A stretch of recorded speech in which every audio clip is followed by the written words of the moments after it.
Hey everyone, it's Jenni Fuller from Slumber Baby Sleep Consulting, and this weekend and next week I'll be talking about two topics, sleep regressions and the time change that's coming up for those of you who are in a daylight savings time zone, which is going to happen on March 8th. So I know it seems like we just changed the time and we're about to do it again. So I'll help you through that, never fear. But let's first talk about sleep regressions. Sleep regressions show up online and social media all the time. And people argue about when sleep regressions occur so they can be ready for it.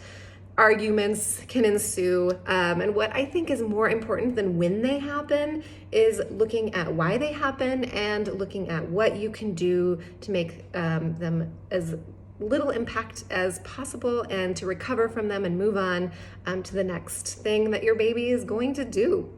So regressions are when a baby or toddler starts waking more frequently, starts waking for longer in the night, naps start to get skipped, bedtime becomes a battle, early risings can occur, and oftentimes it's a combination of a lot of these that can happen all at once and really send you into a tailspin.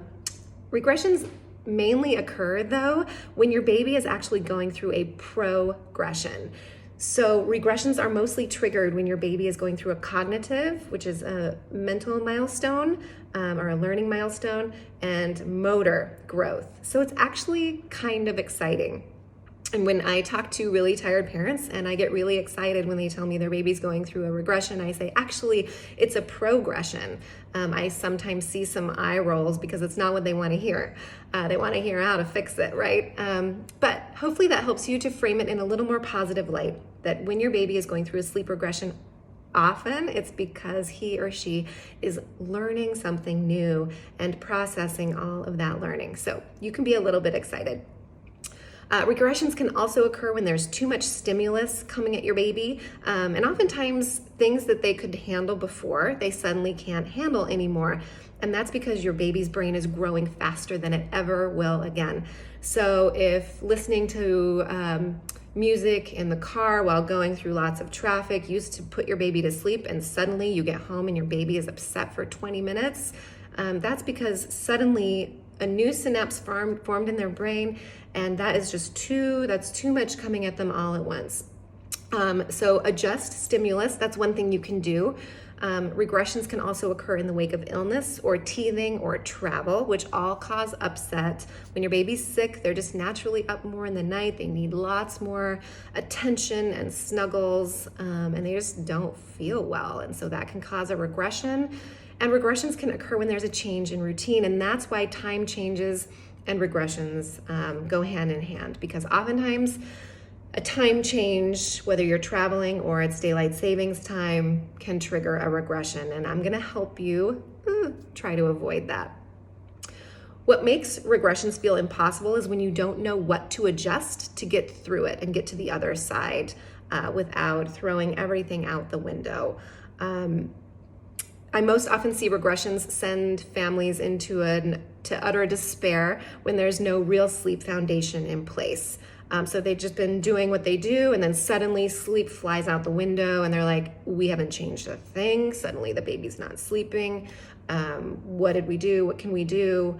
So this is when families reach out to me.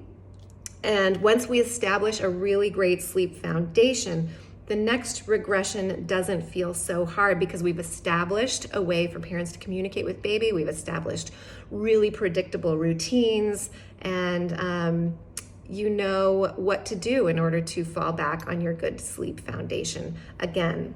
Now, when families don't work to create a sleep foundation until their little one is 2 or 3 years old, sleep regressions tend to stockpile, and each new developmental milestone turns into a 30-car pileup because difficult sleep leads to more difficult sleep leads to more difficult sleep, and so on. So if you just wait it out, oftentimes it can get a little bit worse, which is not what we're after here, right?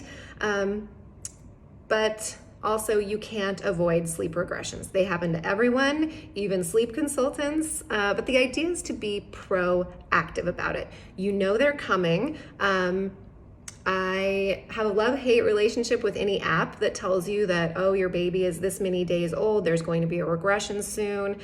Because if it doesn't happen, parents often think there's something wrong with their baby. If it does happen, then the next one doesn't. It's confusing. So I think every baby's a little bit different in this regard. What you can do is work on sleep habits before regressions start to happen and create turmoil, kind of like earthquake proofing your house, right? There's still gonna be some shaking, there's still gonna be some, damage, you'll still have some repair work to do, but you did the work ahead of time and most things are safe. Of course, the 4-month sleep regression is a little bit different because, as you know, I never recommend doing any kind of structured sleep work with a baby who is younger than 4 months old. So what do we do with this 4-month sleep regression that always happens somewhere between 3 and 5 months? But I'll cover that this weekend, and we'll talk about that 4-month sleep regression and things that you can do ahead of time and ways that you can follow that up with some really great habit forming. So stay tuned in. If you have a little one who's going through some sleep regressions right now and you are ready to jump in and form some of those solid foundations, so when the next regression hits, you're not taken by surprise and everything is sent spinning, then please check out the link to Slumber Baby Star Sleeper, where we will spend 2 weeks together working on that foundation, that positive communication built on your loving attachment with your little one, and we'll build those really great routines and habits. So regressions are just a little blip on the radar, and you can focus instead on those progressions, all of that learning that your baby's doing all the time. So I'm excited to see you this weekend. Sweet dreams, Slumber Babies.